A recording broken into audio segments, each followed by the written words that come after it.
lastly, before we go, I want to have a little bit of fun. I saw that Dwayne The Rock Johnson was on First Take the other day, and it got me thinking.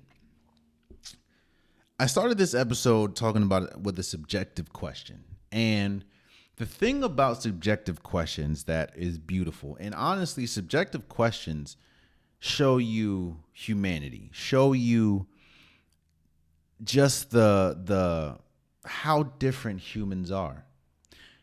Subjective questions, you can ask 10 people a question that is subjective, and you'll get 10 different answers.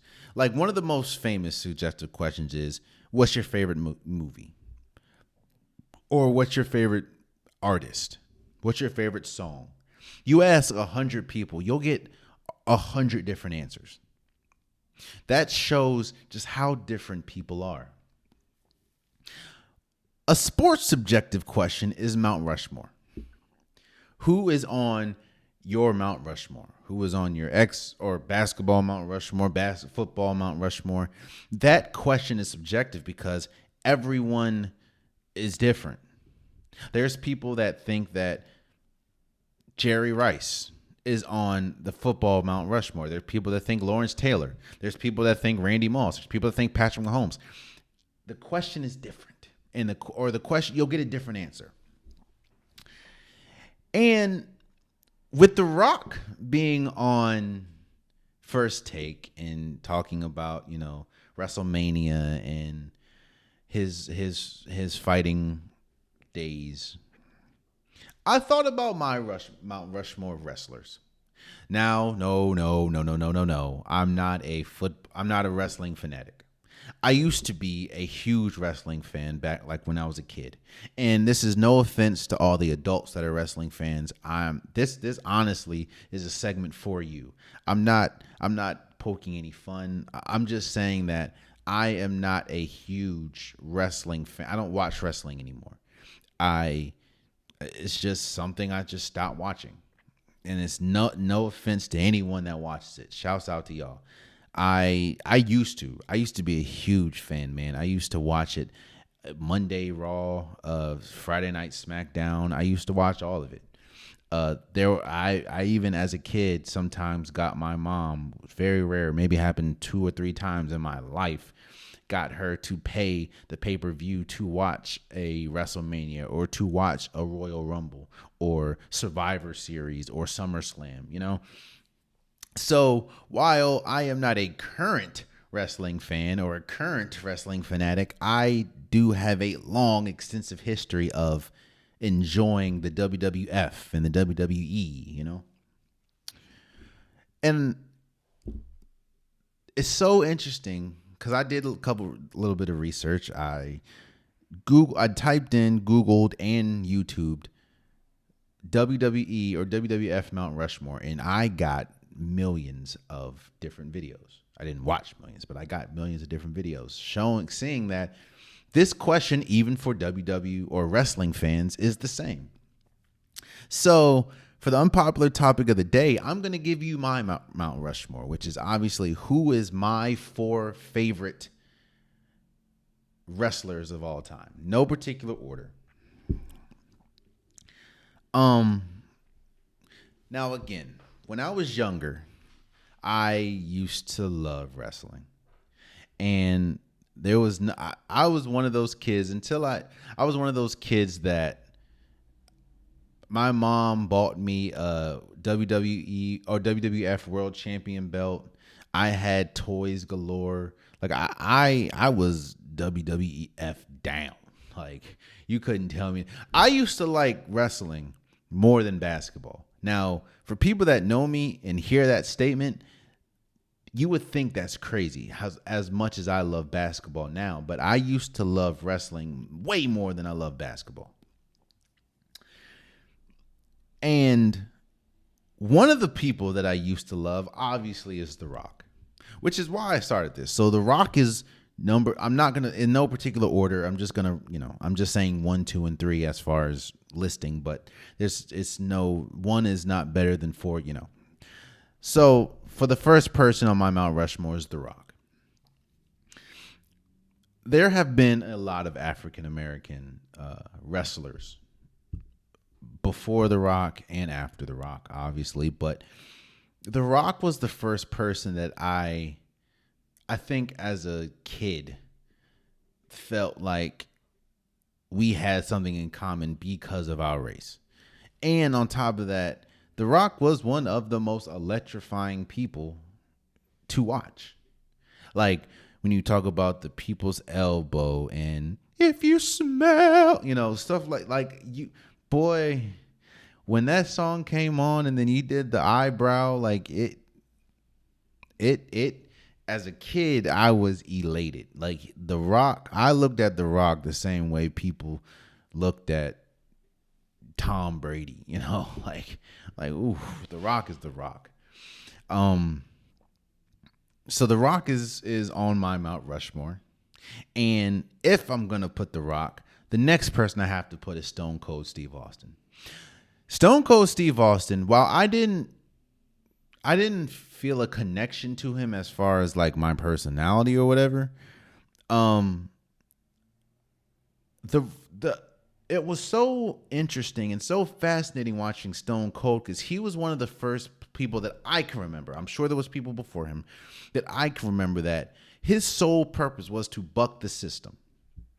We talk about the rattlesnake. We talk about, breaking the glass, John 3:16. When we talk about the beer, we talk about the ATVs. We talk about the Stone Cold Stunner. We talk about the skull that he had. It's everything about Stone Cold embodied bucking the system.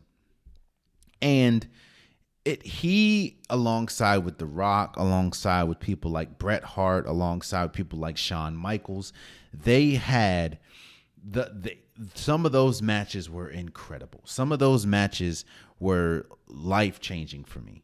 Like I remember one of the first pay-per-views my mom bought for me was I believe it was WrestleMania when The Rock went against Stone Cold. That is still arguably one of my favorite matches of all time because of the nostalgia. Because two of my favorite wrestlers of all time right now are fighting each other, and it was great. So, my two faces on my Mount Rushmore right now is The Rock, Stone Cold, and the third one I have is The Undertaker. You can't look at wrestling. You can't look at where wrestling is. You can't look at where wrestling came from without the contributions from The Undertaker. From his stare to the caskets to some of the legendary matches like him and Edge, to some of the pyrotechnics that he used. There will never be a wrestler like The Undertaker. Now, yes, there are some great wrestlers. Don't get me wrong. Like Roman Reigns is great, and Cody Rhodes is great, and there are some great John Cena was great. But when we talk about the embodiment of fear, as well as greatness, as well as legendary, it doesn't go as far as you can't go much further than The Undertaker. In fact, I like The Undertaker so much. You know how upset I was when I found out in real life that The Undertaker and Kane were not real brothers? Like, I was devastated. How people, have that quote unquote wrestling's not real, or when kids find out that Santa isn't real. Like, when I found out that Kane and Undertaker was not a real brother, I was like, what? I felt like my whole life was a lie, But I loved watching Undertaker. He was just great. And even though at that time I wasn't watching wrestling at all, really, I was still hurt. I still felt some type of way when Brock Lesnar broke Undertaker's WrestleMania streak. Like, again, at that time, I wasn't watching wrestling, but when I heard that, I was like, oh, whoa. Like, I felt it in my chest. Like, wait a second, what is going on? So Undertaker is definitely in my Mount Rushmore. So the fourth one, I could have gone a bunch of places. I could have gone with Triple H. I think Triple H, with I used to do that. I know it was probably nasty as hell now I think about it, but I used to do that like in my room. I used to do that outside with the whole, put a mouthful of water and then spit it out. And yeah, I used to do all that. And I think Triple H's entrance music is one of the best. It's all about the game and how you play it. Yeah, I think that's one of the best intros ever. I can go with John Cena. I think John Cena, he has been vital for wrestling as a whole. And John Cena, kind of like Batista, shout out to Batista, DC native, or DC native, I guess. They have had, and The Rock obviously has had incredible success both with wrestling and with the box office. Batista, he was great in Guardians of the Galaxy. He was also in what else was he in? What's that? Dune was a pretty good movie. John Cena's had an uber success. He was in Fast and the Furious. So shouts out to them. But for my fourth person, now again, this is a very subjective conversation, so I'm just giving my opinion. I'm probably going to clip this up and put it out, and I'm sure that this is going to get a bunch of comments saying, "How did you forget?" This is my list. If you want, you give me your list. You give me your list. I'm all ears. My last person, my fourth person, has to go to Jeff Hardy. I thought, well, those instances where they say don't try this at home, and you see those videos of brothers, suplexing their sister or rock bottoming their sister. Me and my sister had a very rocky relationship growing up because I used to do Jeff Hardy moves on my sister, whether it was damn near broke my neck trying to do the Swanton bomb on her before. I used to do the whole, Jeff Hardy pelvic thrust jump. Boy, Jeff Hardy, you couldn't tell me anything. And that is my favorite match of all time that I've watched. I think it was the WWE Championship. It was a triple threat. Jeff Hardy, Edge, and Triple H.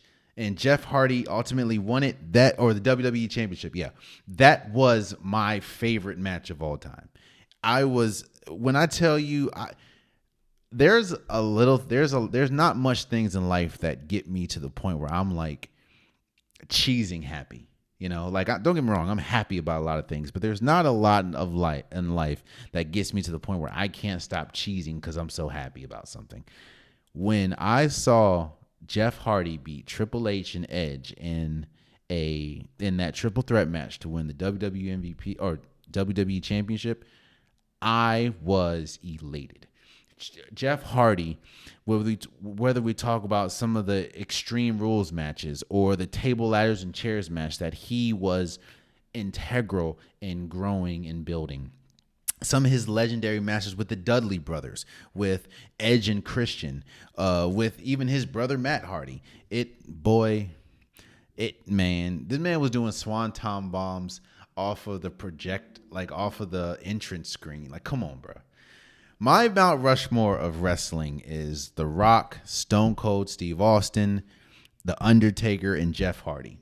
What is your Mount Rushmore? I understand that most everyone's is going to be different, and I'm welcome to that. Let me know what your Mount Rushmore is. We'll discuss it. I want to have a Discord about that. I want to have a conversation about that in the comments. Leave me who your Mount Rushmore was in wrestling. And we'll talk about it. Oh, man, you stayed to the end of the video. I appreciate you. If you like what you saw, be sure to hit that subscribe button so you'll never miss any content from your boy. You can also go back and watch past episodes, past clips, and don't forget that the Unpopular Podcast, new episodes drop every Wednesday and Saturday. Appreciate you.